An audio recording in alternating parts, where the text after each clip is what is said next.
Hey guys, it's Chris Matthews here. I'm Matt Parham. Matty How you P. doing? And this, I'm doing great.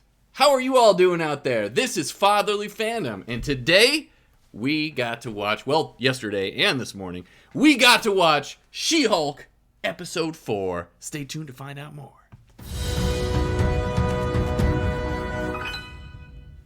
You know, I don't know, like, if this makes me look like a news anchor or like you were saying earlier, Saul from Better Call Saul or not, but I wanted to get dressed up today because, you know, this is a legal procedural sitcom, so I don't know. I'm just playing around with stuff at this point, so we're just having fun here at Fatherly Fandom. And by the way, both of us are fitting this in before work. Both me and Matt have to work tonight. And Matt's pulling double duty. He worked during the day.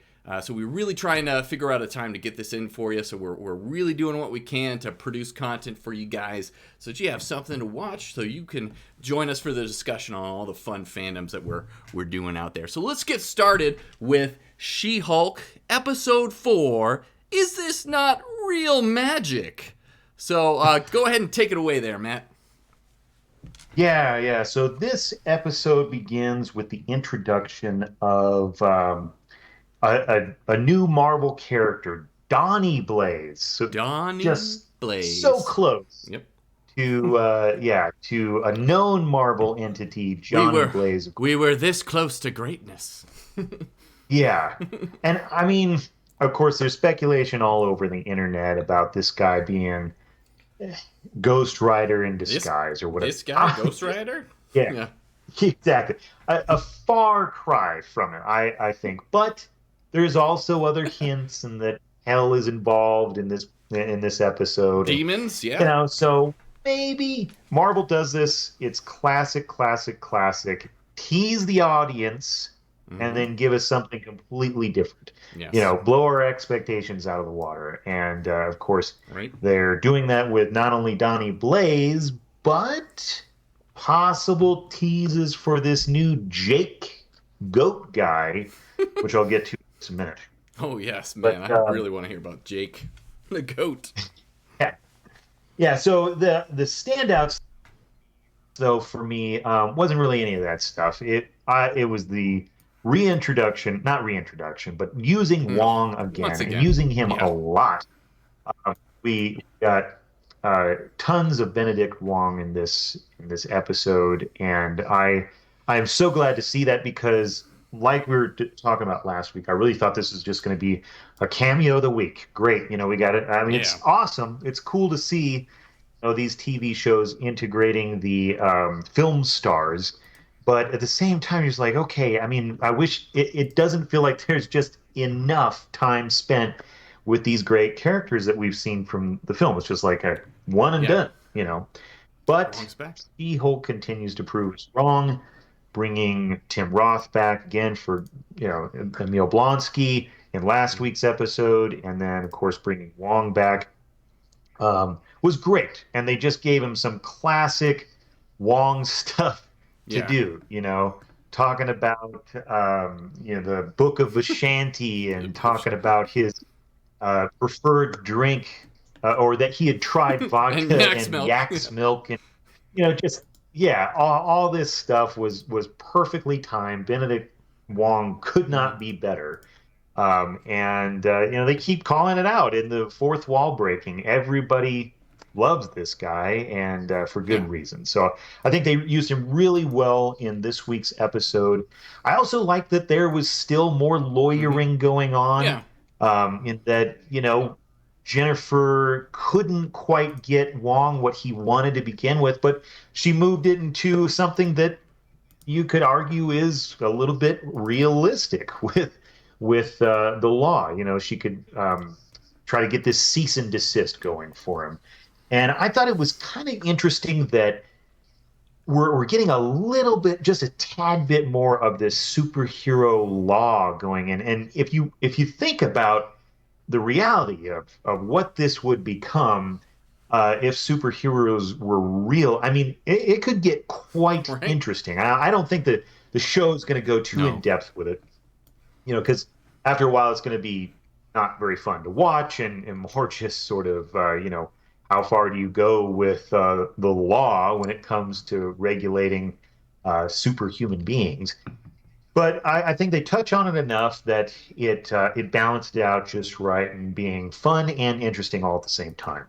Um, I also really love that they brought the dad back. They Yes, they brought did. Morris, played by Mark Baker. It's always good to see him, and if he's threatening to dig I holes know. with a shovel, that's even What was that all so. about? Yeah, it was actually one of the things that I found a little bit questionable about is that yet again, we're seeing them just completely drop part of the story without any kind of recall except for a side character Mm, commenting on it. yeah. Where did the wrecking crew go? Mm, They even tease it right. in the recap, and then nothing happens with it. Right. So it's just kind of a thread hanging out there. Of course, the show's not over yet, so I'm sure they'll get to it. But Yeah. it is kind of frustrating week to week that we don't see some kind of progression. We just see these Yes. things being, you know, I'm going to continue to pistol whip the dead horse here by saying if these episodes were longer, maybe we could include more material on this stuff. But Right. it's what we get. So I also thought that this was by far my favorite ending to any of the episodes so far. And it wasn't a good ending, but she breaks the fourth wall and Yeah. says, well, that was kind of a bummer. Yeah. It's a bummer way to end this episode. Hopefully, there's a good. What did she say? A good Yeah, stinger, but a cap. Or right, right. And the stinger was just like, okay, yeah. yeah. It wasn't bad, but the real meat of the episode was the introduction of hell and the demons, and of course that teases what everybody's been just super excited about since where were they? Where was everybody thinking that? Oh, Oh. WandaVision. Yeah. So You know, WandaVision, they thought Mephisto's behind this, and like every show since, they've been yeah, thinking Mephisto's gonna show up. Mephisto's gonna show up. right. He's going So to be the new Thanos. yes. Here we go. Here's the introduction of the big bad for phase 4 or 5 or whatever, and we just haven't seen it. Now, all that being said, Mephisto, if for those of you that don't know, and Chris, you might be talking a little bit about this in your section here, but Mephisto is what some in the MCU, or not MCU, but in the comics, refer to as Satan. But he's not the only Satan in the comics. In fact, there's several other characters that claim that title as well. And Yeah. so I bring that up only to say that he's a deceptive character in the Hmm. comics. And so he could be behind a lot of the stuff that we have seen throughout the shows and the movies. And it wouldn't be uncharacteristic for them to introduce him down the line and say, oh, look, he was actually behind everything all the Yeah. time, the whole They could so definitely write that in, I guess. yeah, yeah. So we may see some of that, but I think this was yet another tease by Marvel just to kind of play with the audience a little bit by having this drunk girl say that she met this goat in hell with the name Jake, and it was Jake. just kind of Hmm. a little jab at the audience to continue to play with our expectations. That's my personal opinion, but I Yeah. still think it was fun. And if that's all it is, that's it, that's enough for me. Right. So, the questionable stuff that I, it was tough to look around was the fact that it seems like they really want to make the point that there is just no redeemable guy characters out Oh, there that are good lord. Yeah. regular human. And I'm sure I'm biased to agree to a degree because I'm a guy, but there are nice guys out there that are not just chauvinistic Hmm. jerks, and there are plenty of them that use dating apps. So to me that just seemed kind of a stereotypical scene of presenting a whole bunch losers and jerks Yeah. out there. And surprisingly, She-Hulk takes them all to the same restaurant. Um, She probably had but them backed up, lined up, one after the yeah, other. yeah, it's just like they're in the door. Because it was one night. Like they set that up as one night. Like that was her Friday night, I Yeah, guess. It wasn't like a series of weeks that we were going back and right, forth with. exactly. It was a odd montage because Yeah. you have to think like every one of these people must have been at the ready. Right. I'll be downtown Hmm. immediately. It sounds Logic like aside. Jen needs to meet a nice young bachelor named Matt. Maybe in the future she'll Yeah, be meeting not a somebody, bad. another lawyer named Matt. Maybe in the future. Oh yeah, yeah, that's Yeah. yeah. I mean, maybe we're gonna get the introduction of Matt Murdock here in a second. So Hmm. could that, you know, could that spawn into something? I don't know. He's had like a Um, love interest with pretty much every female character in Marvel. So, possibly, yeah, yeah, Is he that the that is best true. match for Jin, though? I don't know. I want better for Jin, so. Right. But I mean, I don't know. Just in order to make that point, you don't have to make every other guy be a jerk. It's like we've got True. Pug Yeah, and Boris. Those are about the only redeemable right. regular Name dudes Pug. on the show. I know.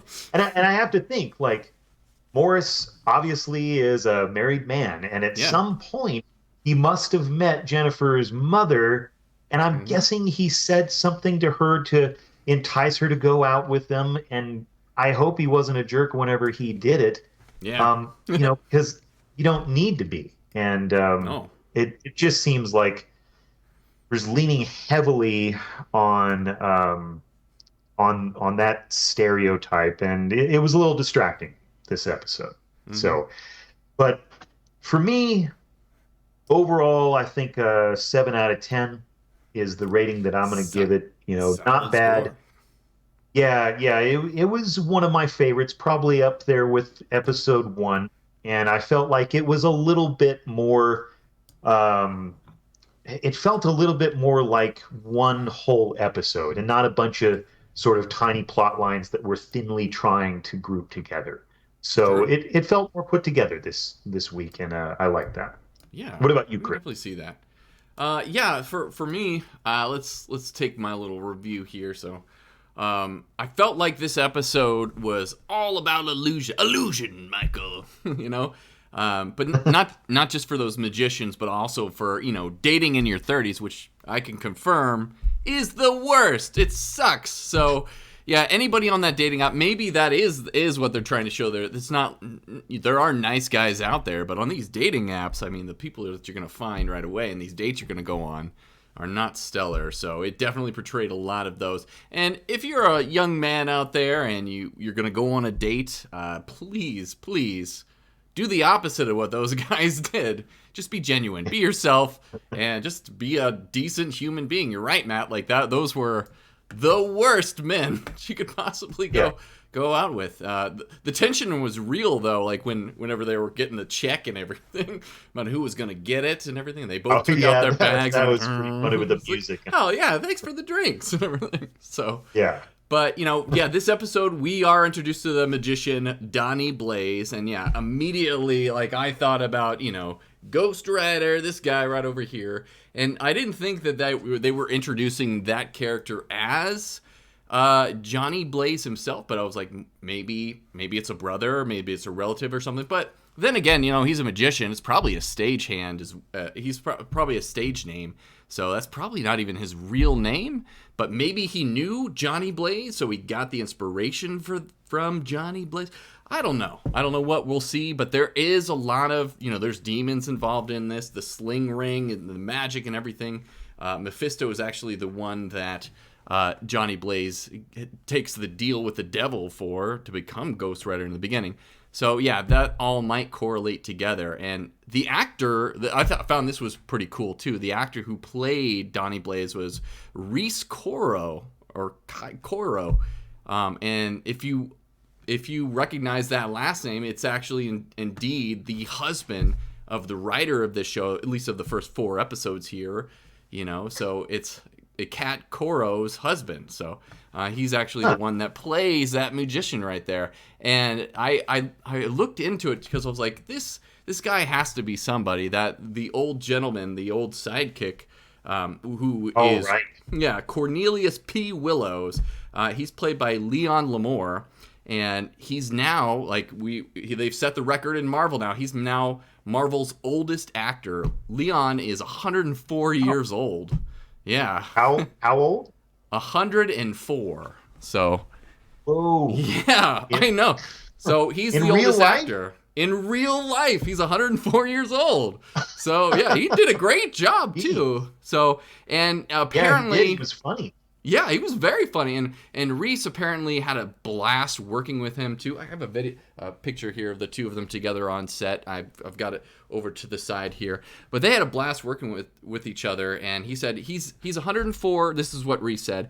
He's 104 now. At the time of shooting, I guess he was only 102 or 103, but I believe he is now 104.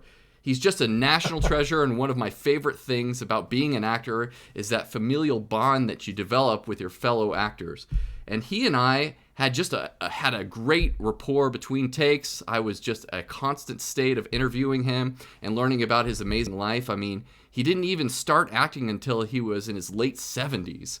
He's just completely in the moment, and Kat Koro was adding lines for him in the spur of the moment. The character is so much more fleshed out in the final cut. It's just lovely. So they had a blast working together, and they did have really good rapport, and you can tell in this episode that they were having a lot of fun. So it's just amazing. So Leon, hats off to you, buddy. You nailed it. And it looks. Imagine being 104 and getting to play in a show like this. Wouldn't that be awesome? Yeah, favorite Leon moment is when he tucks that envelope into. Yeah, it's like, no, it's not. Shirt. It was great. Yeah, so he's a standout actor for me for this episode, not only because he's the oldest actor, but he was really funny, and he was personable, and he lit up the room too, so a lot of fun. Something I do, you bring up a great point here with their partnership, because I actually really appreciated how they represented magic in this episode. That is very much the dynamic of magician and assistant, and the tricks that they did, aside from the sling ring stuff, and of course it's the CGI dove that came around and all that, but all of those tricks were things that can actually be performed. A lot of times when we see magic on the screen, it's stuff that cannot happen. Yeah. It's completely unrealistic to expect that out of stage magic, but it's for some reason part of movies about it. I don't know. So it was really cool to see actual representation of what magicians in Vegas and on TV can actually do. Right. And can you imagine being in a world like this too, where, you're dealing with superheroes, billionaires that build flight suits and real sorcerers out there. It's I loved how they showed the crowd and everything, and how they're kind of bored, and they would be when it comes to that stuff. And the amount of work that you would have to do as a magician on stage in this universe would be ridiculous. So I really feel for the guy. I love that shot too of when he's levitating, he gets down and he stands up, and you see him clip the line real quick from the back. Oh, that was beautiful. I love that shot. It was so perfect in there.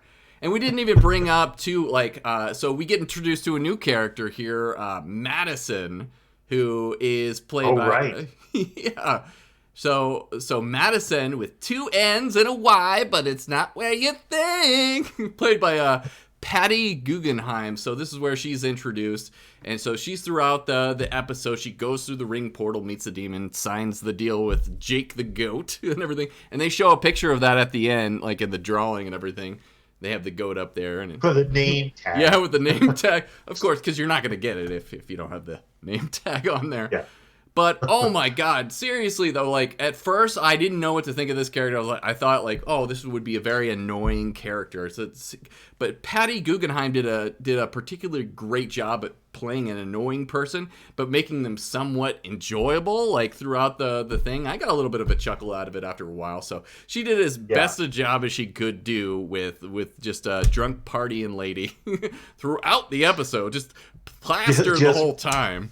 Ruining The Sopranos for us. Right. Oh my gosh. So if you haven't seen The Sopranos, I am sorry, She ruins it for you, too. It's twice over, too. I mean, oh my gosh. She didn't just ruin it for Wong. She ruined it for anybody else who has had any thoughts of going back and those watching. Those are deep season reveals. I was like oh my show. God, why are they doing this? So they were on that episode, like, you know, I was like, oh my God, really? But how cool is Wong though? Like, I don't know, like, they just keep making him cooler and cooler. He watches Sopranos, he watches This Is Us, and if you haven't watched This Is Us, great show too. Watch that. I love the scene of him just sitting on the couch with the pillow and everything. That is so much what you experience when you watch This Is Us. It's just emotions all over the place. I don't know, but that was fantastic to see that. And he was apparently in Kumatash again, like he's out there instead of in New York. So he's just crashing over there in Kathmandu. Being a librarian. Yeah, because he's a Sorcerer Supreme and a librarian. So he's either a Sorcerer Supreme or a librarian.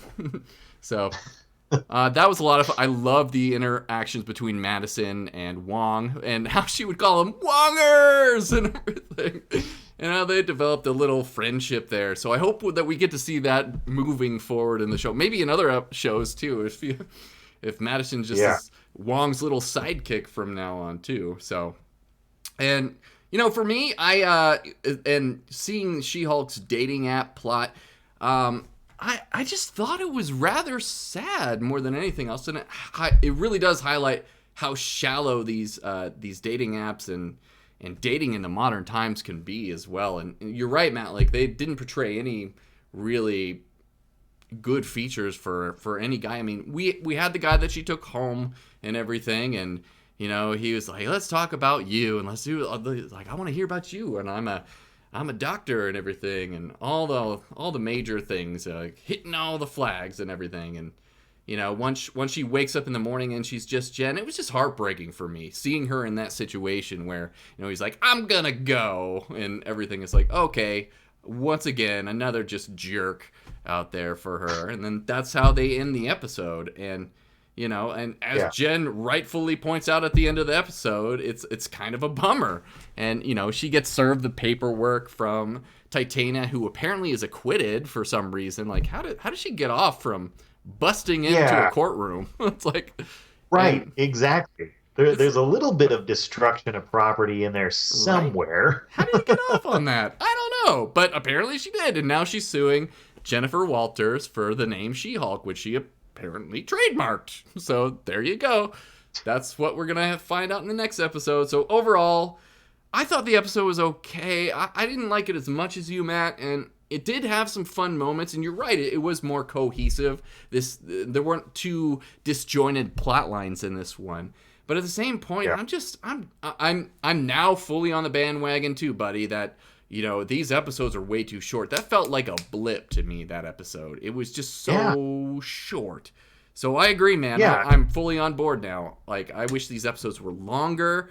I felt like this was a very encapsulated episode too. And it's one of the writers like, oh, well, we got to get an episode for this week. What do we do? Oh, I don't know. Maybe we see She-Hulk dating, and maybe we can have like a magician fighting Wong. Okay, let's do that. And they wrote it up real quick. It's like they almost like wrote this like right before they had to turn in the paper for school or whatnot. And you're like, it's good. It's got some good bones there, but it could have used a couple more passes, I think. It's really hard, and I don't know if this is affecting anything. We're gonna review Thor: Love and Thunder on Sunday. But for me, it seems like a lot of the Marvel product, a lot of the Marvel stuff that we're getting right now isn't hitting me like the old stuff did. It's feeling a little shallow, a little hollow to me than anything else. And Right. I feel like it's either rushed or that they really could have used a second run with the writing in this stuff. And I'm just like, Yeah. these characters are so iconic, and these things that they're putting them through are absolutely and captivating. And I really want to see it. But at the same point, it's like, well, there's better ways to do this stuff, and there's better ways to get Yeah. to where they need to go. You know? No, I totally agree that it seems like a trend. Yeah. Um, we didn't get a chance to review it, but with something like Doctor Strange, it feels like they are just relying so heavily on each TV show, each Yeah. movie, expanding, blowing up the balloon, introducing new Yeah. characters that will come to play further down the line, that we just can't get like this settled moment Yeah. where we're enjoying this story. It's Mm-hmm. it's going to be teasing others and having all these Easter eggs and all Right. this packed stuff plus the humor. We're just kind of like tipping a little bit towards being too much Right. in my, like you said, a little bit too shallow Mm-hmm. in that it's just almost feels like most of it anymore is set up for more stuff. Right. And speaking of that, like Eagle Eye, like there's definitely lots of little Easter eggs and Eagle Eyed stuff in this episode that and it's just yeah, I wish they would focus more on the plot. But one of those little things that I found, and I didn't mention this earlier, I should have, but and it's basically, it might be a big spoiler for everybody, so spoiler alert. I'm gonna put a little thing up here, spoiler alert on this. But you remember the guy who was asking Jen during the date if she's indestructible and called her a specimen. That character, his name was John Bass, is the guy who plays him, and the character was named Todd. Well, apparently, it's rumored that he might be playing a bigger role in this show later on, and this comes back to the Wrecking Crew and everything like that. So this guy might be the leader of the Wrecking Crew. So this is kind of that, oh, we're kind of flipping the script and doing something that you didn't imagine, and this guy is introduced in this episode to play something else. So allegedly, it's being reported that on the screeners for this episode that came out, and if you guys don't know, what screeners are videos that they actually give to critics early. So this is why you guys usually get to see a lot of these reviews right off the bat whenever they come out, is because these critics, these major critics, always get this stuff way early. They get to see it before anybody else. Unfortunately, here at Fatherly Fandom, we got to watch it with the rest of you, so we can't just have something up and ready 2 seconds after it premieres. But we do our best. But on the screeners, John Bass, the actor, was named in the credits as Todd and / Hulk Todd. So I have this little thing right. Yeah, so this is apparently what was shown on the screeners. It was Todd, Hulk Todd, and I went back and looked at the credits on Disney Plus, and it only says Todd on there. So this is allegedly the thing. I haven't seen it personally, but there is a screenshot over here on the side if you can see it on the show. And so his character might actually become a kind of a knockoff Hulk that's kind of all deranged looking and whatnot, after he successfully steals Jen's blood, which is what the Wrecking Crew was trying to do. So this might be the leader of the Wrecking Crew, and he might be this Hulk-type character that's being set up. So we might be seeing this a little bit later on. It's probably one of the reasons why he was asking if she's indestructible. Does vibranium cut your skin and whatnot? And that's also a reference, possibly, to Wolverine. Once again, we're getting another kind of reference to Wolverine, because adamantium, vibranium are kind of similar. They might use vibranium in place of adamantium in the Marvel Cinematic Universe for Wolverine. Yet to be seen, but we should see. But again, this character, Todd, who seems like a nothing character in this episode, might end up being the big bad for the whole thing at some point. My theory is still behind the leader from the Incredible Hulk being the here. That would be interesting. I haven't heard any rumor or anything of that actor being associated with this project and everything. It's really but maybe. Yeah. It remains to be seen, but Mhm. I think obviously there's, in all of these origin stories, or I won't say all of them, in the majority of them, our main villain is basically a reworking of the hero. Yeah. You know, we just established these powers as kind of being the ultimate in whatever story we're telling, and the only way to combat that with a villain is to, mimic those powers back. And I mean, it's okay, and it brings up some very interesting villains Hmm. in the MCU. But I'm more drawn to somebody like the Joker. The Joker's not like Batman at all, Yeah. right? He's not just another rich guy with gadgets that is more villainous than a hero fighting Batman. It's Yeah. we're getting a completely different being and character with Much their better own foil. story. Yeah, yeah, but we just don't see a lot of that in the MCU, and I think it desperately needs it. So if we're just getting Yeah. another Another Hulk Hulk. Yeah. iteration here, I'm not as excited about Yeah, that. I agree. That might be disappointing too. I mean, we already have the Abomination. If Todd ends up being Todd Hulk, and then we got the Hulk, and Yeah, then She Hulk. It's just yeah, it's and in the comics, there's also another guy who is Hulk, like a blue Hulk as well. It's like, and we also have the Red Hulk, and so who's played by Thaddeus yeah, Thunder. Well, he is Thaddeus Thunderbolt Ross. Spoiler alert on that. But yeah, it might be a little much, and you're right. It's more of the same, and we've seen that throughout the Marvel Cinematic Universe. They always have the opposite, like the same powers as the bad guy. yeah. Fight the superhero. That might be a little much, but maybe yeah, maybe this will be just a side character too. But we'll find out. Maybe this rumor isn't correct at all either. So maybe it's not what we're gonna see. We'll find out in the upcoming episodes. We're about halfway through now. There's 9 episodes of this show. And again, like for me, like I feel like we need to be picking up the pace. We need to be going on a plot. Like I feel like it's been just stalling out week after week. So I just want to see it move forward. Like I said, I would enjoy longer episodes too, Matt. Now, fully on board with that. So my overall Well, rating for this would probably be like a 6 out of 10 for me. So a little bit lower for me. It's not my favorite episode, and I very much yeah. am worried about the rest of the show. We have 5 episodes left, and I hope that there's more to bring me in and um, let me We'll see. enjoy this a little bit more. We'll see.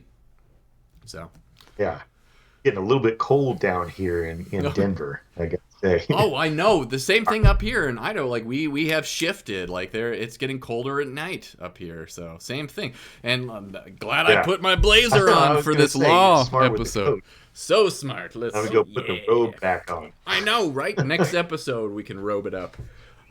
Those Yeah, things are so Rings of nice. Power episode that makes Yes, sense. that's definitely true. So 6 out of 10 Everybody's for a me. bathroom in that show. Right? Exactly. Yes. $500 million, and it's a bunch of bathrobes people. Bathrobes. Yep.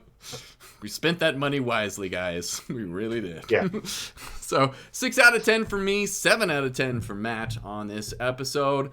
Overall, like I'm still enjoying the sitcom and the fun stuff of this episode, as well as yeah, the series. I will be tuning in next week. We'll be tuning in. We'll review it again next week. For my daughter, she's been reviewing every episode, and every episode so far, it's been the same rating, 10 out of 10 this week for yeah. my daughter on this one. She very much enjoys it. I was a little worried about the dating stuff, but it didn't go too crazy into that, so I was okay with that. I did watch it before I showed her the episode, because I always watch these episodes before I show the kid. But she's very much still enjoying it. She loves She-Hulk. I think it's her favorite super heroine now. Yeah. So, yeah, 10 out of 10 for her. So, yeah, if you're if you're a 10-year-old girl, 10 out of 10 this Yeah. series. So, Well, lots of and fun. to emphasize, I mean, just even despite our ratings, the show is continuing to be fun. Yeah. Which that's all you can ask for. It's Right. entertaining. It And definitely is that. I do enjoy that it's poking fun at all the guys out there that are really upset about, you know, women superheroes and all the other Her toxic comment about Twitter masculinity. was, Yeah. I don't know how Twitter they did, armor. I if they did like a reshoot or something, I but don't know. that Yeah. It was, if they was filmed that brilliant. a year ago, Yeah. it Well, was just, they must have been expecting it because they teed us up last episode for that, where they had all like the tweets and yeah, everything, and so they were ready to go. They knew they're so good at predicting what the audience is going to be complaining about with the show. So yeah, it's very much self aware, and that's one of the best things about this show is how self aware it is of itself. So I do like yeah. that. The Hats off. fourth wall break just totally Spot on. fits Yeah. who to this. It definitely So does. So well done with that. You know, Tatiana is still doing an absolutely wonderful job as Jennifer Walters. I find that 100%. I find that I enjoy her performance as Jennifer Walters way more than She-Hulk. And again, with the CGI and everything, it still was a little off in the beginning of this episode when she was talking to Wong. Just the talking doesn't look right to me. But so whenever she turns into Jen Walters again, I absolutely love it because she's just killing it as that character. So Yeah. just the Well, and CGI. that was the one thing that I was thinking in the back of my mind Mm-hmm. whenever it's the end of the episode and that guy comes out and he's all disturbed that, you know, she's Jennifer Yeah, Walters now instead of She-Hulk. I was like, I'm yeah, the but other she way was around. entirely keen. Yeah, yeah, Just right. like, I mean, of all his dating experience, my guess is he has not dated a green person ever. Yeah, Um, ever. yeah. Yeah, So right. that would be a harder one to wrap my mind around. But you know, Right. then Coming oh back my all gosh, covered she's in a demon short goo. really you know. So Fun times though. We've had a lot of fun here, so I can't wait for next week's episode. And if you guys want to check out any of our other content, we'll have a link posted over on this side. If you want to subscribe, go ahead and click this thing right here. We've had a lot of fun. We'll be reviewing Rings of Power tomorrow on Saturday night because that's how we roll. We do our fun little show on our off times in between work as well. So hope you guys have a wonderful Friday night. And Matt, you got anything else before we leave? yeah, from our families to yours, have a good one. Adios.